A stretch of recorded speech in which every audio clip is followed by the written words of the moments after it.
Kaninang alas 3, yung low pressure area or LPA na minomonitor natin ay huling namataan sa layong 235 kilometers silangan ng Calayan, Cagayan. Mataas po yung tsansa nito na maging bagyo within the next 24 hours at ito po ay kumikilos pataas or kumikilos ito pahilaga-hilagang kanluran at nakikita din po natin na nagiging mabilis yung pagkilos nito at dahil dito may posibilidad na kapag ito ay naging isang ganap na bagyo ay malapit na ito dito sa area ng Taiwan at may posibilidad din na maging mabilis lamang po yung paglagi nito or within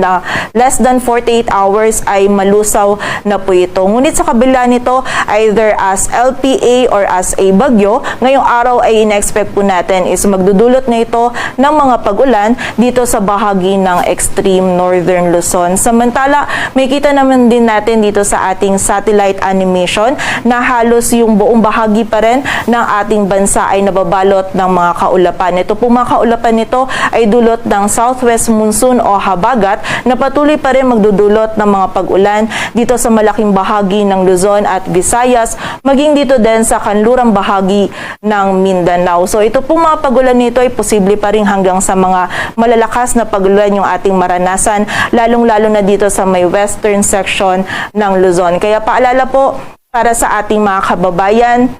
kapag po tayo ay lalabas, lalong-lalo na yung mga kababayan natin na lalahok sa mga pagdidiriwang ngayong araw ng kalayaan, huwag po natin kalilimutan yung pananggalang natin dito sa mga pag-ulan nito and also pag-iingat pa rin at pagiging alerto sa banta ng mga pagbaha at pagguho ng lupa. Samantala, yung bagyo naman na minomonitor natin sa labas ng ating area of responsibility na si Tropical Storm Wu-Tip ay huli pong namataan sa layong 1,025 kilometers kanluran ng northern Luzon. At patuloy nga po itong papalayo dito sa ating area of responsibility and wala na rin po itong direct effect or wala itong direct effect sa anumang bahagi ng ating bansa.